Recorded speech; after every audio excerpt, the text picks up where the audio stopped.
धन्यवाद अध्यक्ष महोदय।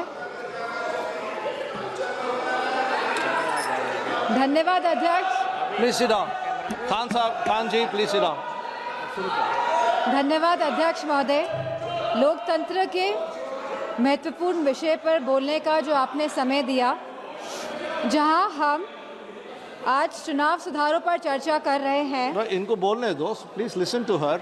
चुनाव आयोग एक संवैधानिक ढांचा है जिसे निष्पक्ष तरीके से काम करना चाहिए, लेकिन हाल में देखने को मिला है कि ये चुनाव आयोग पूरी तरह सरकार के इशारे में काम कर रहा है, या यूँ कहें कि पूरी तरह समर्पित होकर सरकार के लिए काम कर रहा है।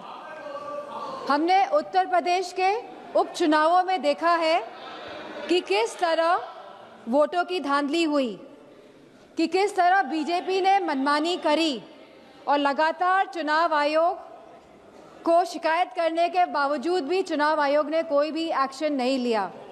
और इसी के साथ यह भी देखने को मिला कि पुलिस खुद सादे कपड़े पहनकर वोट डालती नजर आई बूथ के अंदर, लेकिन चुनाव आयोग ने कोई भी अधिकारियों के खिलाफ कार्रवाई नहीं करी।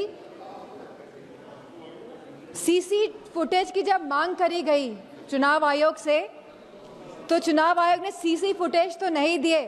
इसी के साथ एक ऐसा कानून लेके आई है जहां पे कहा गया है कि 45 दिन के अंदर सीसी फुटेज हटा दिए जाएंगे। चुनाव आयोग पूरी तरह से पूर्ण तरीके से पक्षपाती स्वरूप में नजर आ रहा है, और यह हम इसलिए भी कहना चाहेंगे कि चुनाव आयोग का जो ये स्वरूप बदला है वह इसीलिए बदला है जब से चीफ जस्टिस ऑफ इंडिया को हटाकर यूनियन मिनिस्टर को अपॉइंटमेंट ऑफ इलेक्शन कमीशन में लगाया गया है।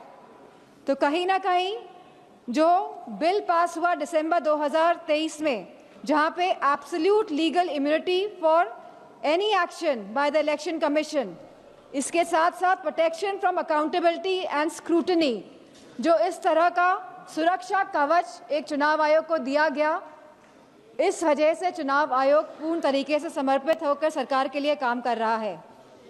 जो एसआईआर की जो प्रक्रिया है, स्पेशल इंटेंसिव रिवीजन, यह रिवीजन के नाम पर नागरिकता कानून लागू किया जा रहा है। रिवीजन के नाम पर अध्यक्ष जी, चुनाव आयोग द्वारा प्रशासनिक निष्पक्षता के नाम पर किया जा रहा यह कार्य हमारी नागरिकता, लोकतंत्र और संवैधानिक नैतिकता की बुनियाद पर सीधा निशाना है।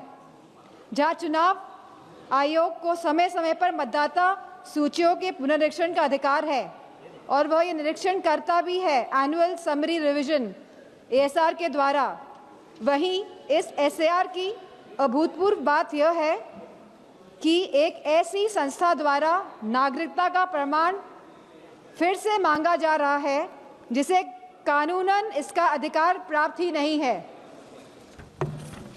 अब तक चुनाव आयोग एक ऐसी संस्था रहा है जिसका उद्देश्य हर मतदाता को शामिल करने का रहा है, लेकिन इस एसआईआर के माध्यम से मतदाता को शामिल करने का यह सिद्धांत उलटकर बाहर करने की दिशा में तब्दील होता जा रहा है।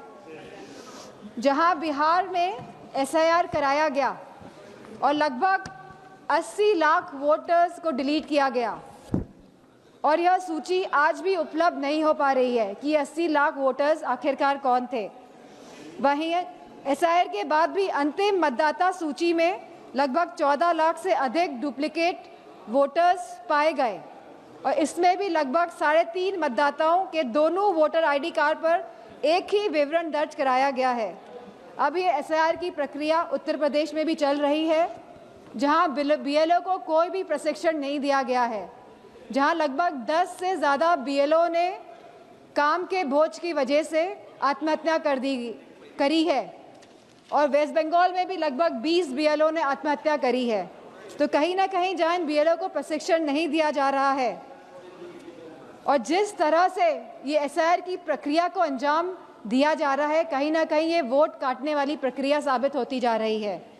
तो हमारी मांग है कि जिस तरह सत्ता पक्ष के लोग कहते हैं कि हम बिहार का चुनाव जीते, तो अगर आप वाकई में चुनाव लड़ रहे हैं और जीत रहे हैं, तो हमारी ये मांग है कि आप सीजीआई को वापस अपॉइंटमेंट कमेटी में इंडक्ट करें। और जो आपने सुरक्षा कवच इलेक्शन कमीशन को दिया हुआ है, आप इस सुरक्षा कवच को भी हटाएं। और इसी के साथ समाजवादी पार्टी की यह मांग है कि बैलेट पेपर के माध्यम से ही चुनाव इस देश में कराया जाए। और जिस तरह के मॉनेटरी बेनिफिट्स जब चुनाव किसी राज्य में चल रहा है आप बैंक खातों में पहुंचा रहे हैं, तो मेरा यह मानना है कि कहीं ना कहीं ये वोट जो लोग डाल रहे हैं, वोट डालने में भी इसका इफेक्ट होता है, तो इसे बंद करा जाए। इन्हीं शब्दों के साथ मैं ये बात भी कहना चाहूँगी कि ये जो नागरिकता कानून है, जो ये एसआईआर जो ये लाया जा रहा है, इसे हटाया जाए, जिससे कि सही मायनों में लोगों के वोटों का अधिकार सुरक्षित रह सके। धन्यवाद।